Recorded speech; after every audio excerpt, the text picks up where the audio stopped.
The night she arrived at his ranch, the storm had already torn the sky open. Rain fell in hard, desperate sheets, as if the clouds themselves were pleading for mercy.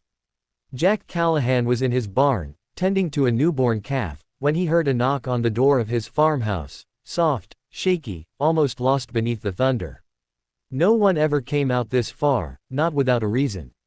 And yet there it was again, knock, knock, like a heartbeat barely holding on. When Jack opened the door, he didn't find trouble.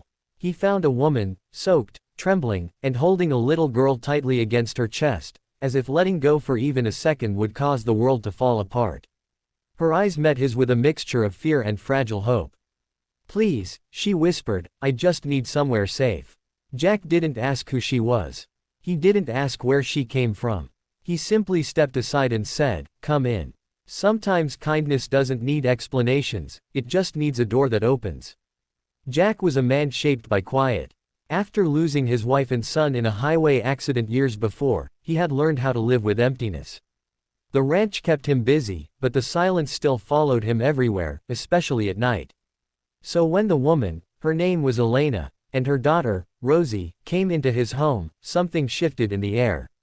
Rosie clung to her mother at first, eyes wide and cautious, but when Jack handed her a warm mug of cocoa, she smiled in a way that felt like sunrise breaking through clouds. Elena thanked him again and again, her voice breaking as if gratitude itself was too heavy to carry. Jack just nodded. He gave them his late wife's old guest room and promised they could stay as long as they needed. "No questions," he said softly. "People don't run unless something's chasing them." Over the next few days, Elena slowly began to breathe again.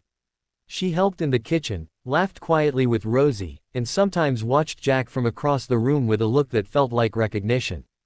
Jack noticed it but didn't mention it. He had learned that healing happens when you let people come to you in their own time. Rosie, meanwhile, had decided Jack was her hero. She followed him around the ranch, asking about horses and cows, and one afternoon she even climbed onto his lap and told him, "You're like a grandpa, but cooler." Jack laughed for the first time in years, a sound that surprised even him. For a moment, the past didn't hurt so much. But peace has a way of testing us. One night, after Rosie had fallen asleep, Elena sat at the kitchen table with Jack, hands wrapped around a cup of tea that had long gone cold.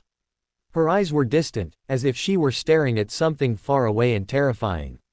Jack waited. Finally, she spoke. "I didn't just leave home," she said quietly.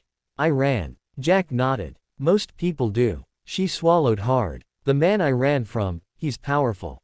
Dangerous. He's been looking for me for months." Jack felt a flicker of concern but not fear. He had faced storms worse than this. "You're safe here," he said. Elena's eyes filled with tears. "That's what scares me," she whispered. The words she spoke next would change everything. "His name," she said, "is Daniel Callahan." Jack froze. The room felt suddenly smaller, tighter, like the walls were closing in. Callahan. His own last name. "That's impossible," he said, though his voice betrayed him. Elena shook her head. "He's your brother." The name hit Jack like a punch to the chest. He hadn't heard it in over 20 years.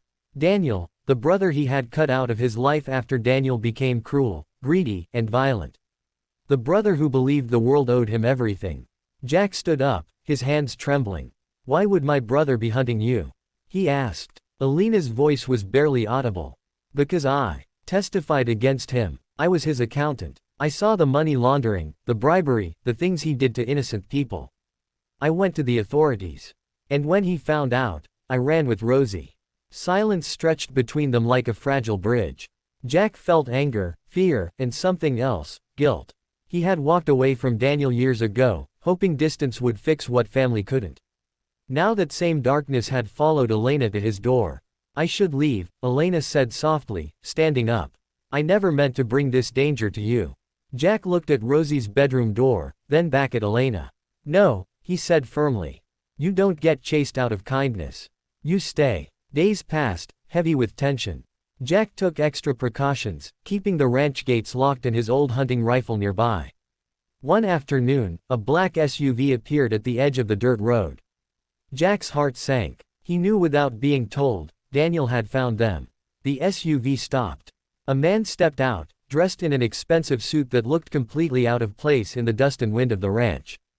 Daniel looked older, but the coldness in his eyes hadn't changed. "Hello, Jack," he called out. "Long time." Jack stood on his porch, blocking the doorway behind him. "You're not welcome here," he said. Daniel smiled thinly. "I'm not here for you. I'm here for her." Elena watched from inside, holding Rosie close. Fear trembled through her. Jack took a step forward. "You won't touch them," he said. "You'll have to go through me." Daniel laughed. "Always the hero, big brother. You think you can stop me?" Jack's voice didn't waver. "I think I have to try." What happened next was not violent, it was braver than that. Jack called the sheriff, handed over every piece of evidence Elena had, and stood as a witness against his own brother. Daniel was furious, shouting that Jack was betraying family. But Jack looked him straight in the eye and said, "Family doesn't hurt people. Family protects them." Daniel was taken away in handcuffs. As the SUV disappeared down the road, Elena collapsed into tears. Jack held her, not as a stranger, not even as a friend, but as someone who had chosen to stand with her when it mattered most. Rosie ran into Jack's arms. "You saved us," she said. Jack shook his head. "No, sweetheart," he whispered. "We saved each other." Months later, the ranch felt alive in a way it hadn't in years. Elena found work in town, Rosie started school, and laughter filled Jack's home again. One evening, as the sun dipped below the hills, Elena sat beside Jack on the porch. "You didn't just give us shelter," she said. "You gave us a future."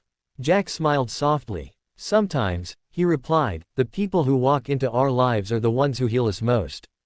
And in that quiet moment, under a wide open sky, three hearts that had once been broken found a new way to beat together, stronger, kinder, and full of hope.